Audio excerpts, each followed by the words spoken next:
Vegetable stir fry is a quick and easy Chinese dish.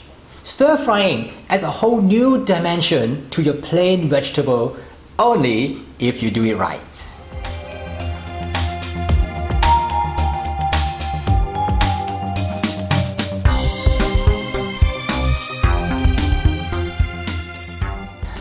In this video, I want to explain how to prepare Chinese vegetable stir fry in detail.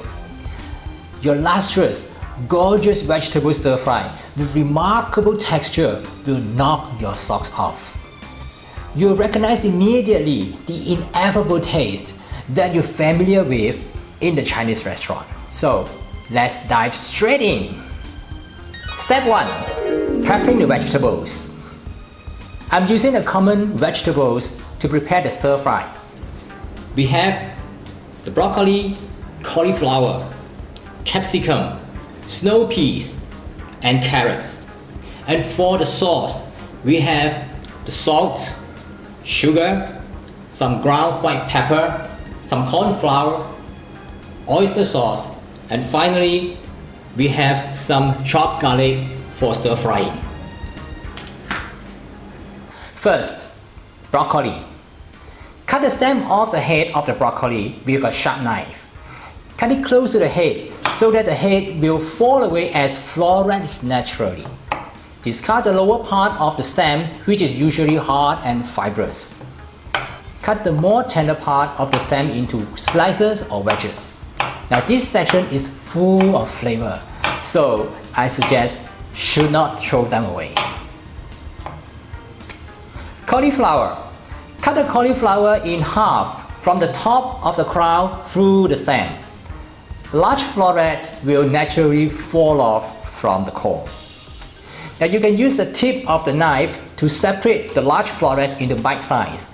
I prefer large florets and it looks better. Snow peas. Remove the string of the snow peas that is tough and fibrous. To do this, pinch the curly end of the snow peas, pull it along the pod all the way to the other side until it separates from the snow peas. Carrots. Peel off the skin of the carrots. Cut the carrots in wedges by cutting it at an angle and turn it a quarter each time after you cut it. Capsicum. Cut the top and bottom away. Then you can remove the core and seed quickly as it is still intact as one piece. Cut the capsicum into large slices of triangular shape. Step 2. Blanching the vegetables. Blanching the vegetables before stir frying serves two purposes. It ensures the vegetables are cooked. Since stir frying is a quick process, the time involved is not enough to heat through some vegetables. Blanching is even more relevant when you want to ensure the bigger florets of cauliflowers and broccolis are cooked. Furthermore, prolonged frying will cause the vegetables become yellowish and lose its bright color. Blanching will destroy the enzyme, which will discolor foods and cause them to deteriorate. Now by doing this, the color will remain even though after a few hours. Here are the steps. Bring a pot of water to a boil. The amount of water has to be at least 3 times the volume of the vegetables. Once the water is boiled, place the carrot wedges into the water. Let them boil and cook for 3 minutes. Once the carrot pieces are half cooked, add cauliflowers and broccoli florets into the water. Keep the water at constant boil for another 2 minutes. Add the snow peas and boil for 1 minute. Use a fork to pierce into one of the broccoli florets. Now the broccoli and cauliflower are just done when the fork can slide in and out smoothly, and the snow peas should by now crisp and cook. Lastly, add the capsicums and just let it heat up in the water for 15 seconds. Drain and set aside for stir frying.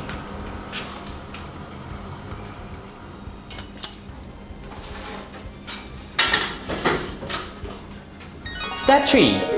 Prepping the sauce. Prepping the sauce is relatively simple. I recommend the following basic stir-fry sauce for this recipe. First, we have the oyster sauce. Then, salt, sugar, ground white pepper, some cornflour, and all these ingredients mixed together with some water, 2 tablespoons of water. And this is my basic stir-fry sauce. There's no time to waste during busy hours in the restaurant. Hence, we make a large batch of this sauce and store in the refrigerator. You can adopt the same concept if you want to prepare a significant portion for your guests for parties by making it in advance. Step 4, final step, stir frying. You may have watched the Chinese restaurant chef stir fry over a towering inferno. But in practice, this seems a distant dream to come true in a home kitchen. So, I would very much suggest you purchase a high-power wok burner.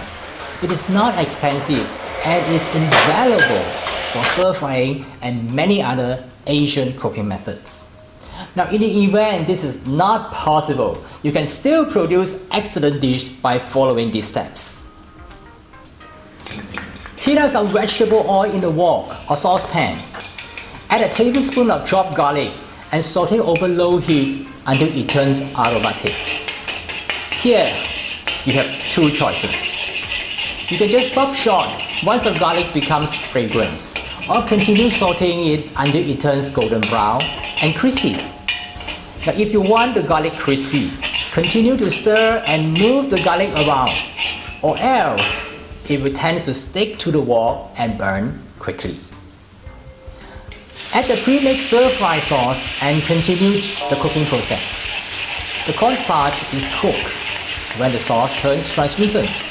You should take note of this as uncooked cornstarch tastes awful.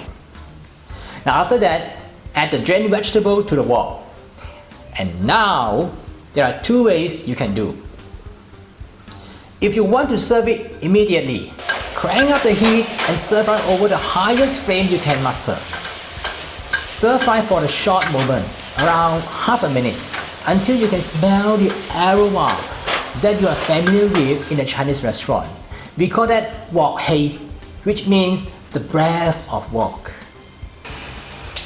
Or, if you plan for a party, which you want the vegetables to stay fresh, just mix the vegetable with the sauce in the wok. You can leave the flame on, but over low heat. Once the vegetables are coated with the delicious and glossy sauce, remove it from the stove to prevent overheating. The garlic will provide a delightful flavor to the dish, minus the signature aroma of wok hei, of course. The dish out, best to serve with rice or noodle, or just straight out from the wok. Here it is. I've just shown you the whole process how to prepare the Chinese vegetable stir fry. Get the full recipe from my blog, tasteasianfood.com/vegetable stir fry. And if you like this video, please subscribe to our YouTube channel. I'm KB Kwan. Bye for now.